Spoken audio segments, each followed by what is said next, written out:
Hey there, karibu tena kwenye kipindi kingine cha Fungua Neno. Hapa kwenye Fungua Neno tunakuja pamoja kama watu ambao tunampenda Yesu Kristo kwa sababu alitufia, alikuja akaishi maisha ya mtakatifu, akafa kifo cha mtenda dhambi ili kwa yoyote atakaye muamini kwamba yeye ndio Bwana na Mwokozi wa maisha yake, basi anapata uzima wa milele.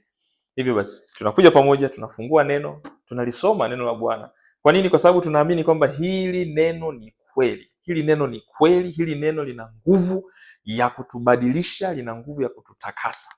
Ndivyo ambavyo Bwana wetu anavyosema kwamba watakase kwa ile kweli, neno lako ndilo kweli.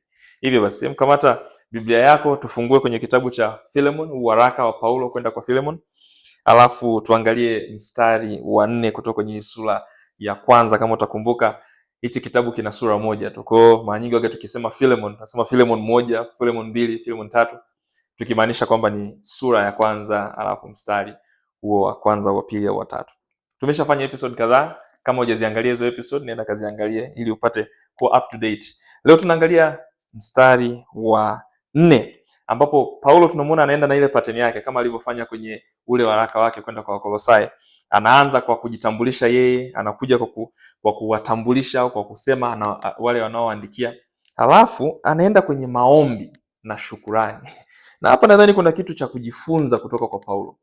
Kwamba ametoka kwenye kujitambulisha na kutuma salamu, grace and peace, kwenye mstari wa 3. Mstari wa 4 anasema I thank my God always. Namshukuru Mungu wangu kila wakati. Mkristo, simama hapo, stop hapo, angalia maneno tena. I thank my God always. Ninamshukuru Mungu wangu kila wakati. Huu ni moyo wa Mkristo. Huu ni tabia. Hii ndio hali ya kawaida ya Mkristo. Mkristo ni mtu ambaye ana shukurani kwenda kwa Mungu kila wakati. Kila wakati ni mtu ambaye hakosi cha kumshukuru Mungu. Hakosi cha kumshukuru Mungu. Mkristo, hivi ukiangalia maisha yako unaziona sababu za kumshukuru Mungu? Au wewe ni yule ambaye bado uko na madeni na Mungu na unamdai Mungu. Sema, Mungu, mbona hujafanya? Mbona hujajibu? Mbona hujasema? Mbona hujanione? Hujanitokea? Mbona umefanya hivi? Mbona umefanya vile?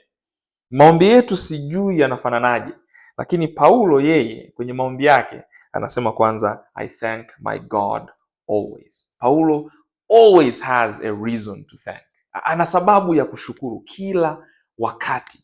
Na haya ndio maagizo aliyowapa Wathesalonike, si ndio? Kwenye waraka wa kwanza wa Paulo kwenda kwa Wathesalonike, anawaambia kwenye ile sura ya 5 kwamba furahini kila wakati. Anasema furahini kila wakati. Anasema kwamba be joyful always. Anasema pray without ceasing, salini bila kukoma. Alafu and in all things give thanks. Give thanks. Kwa nini anasema give thanks kwa Wathesalonike? Anawaambia kwamba for this is the will of God for you. Mapenzi ya Bwana kwa ajili yako wewe Mkristo ni kwamba uwe ni mtu ambaye umejawa na shukrani. Umejawa na shukrani. Hicho ndicho Paulo anachokisema hapa kwamba yeye ni mtu ambaye anamshukuru Mungu kila wakati. Kila wakati akiwafikiria hawa kina Philemon, akimfikiria Apia, akimfikiria Archippus, hana budi kurudi tu kwa Mungu na kusema asante kwa ajili ya hawa watu. Asante kwa ajili ya hawa anawaita fellow workers, wafanya kazi wenzangu, hawa fellow soldiers, wapiganaji, wanajeshi wenzangu. Hawa anasema our sister in Christ, huyu dada yetu Apia ambaye yuko katika Kristo. Mkristo, hivi unatambua kwamba kwa sababu ya wokovu wako, kwa sababu Mungu amekupa wewe wokovu, kwa sababu Mungu amefungua moyo wako, akaubadilisha, akautoa ule moyo wa jiwe, akaweka moyo wa nyama, moyo ambao unaweza ukamtii, moyo ambao unaweza ukamwamini yeye, unabudi kumshukuru Mungu.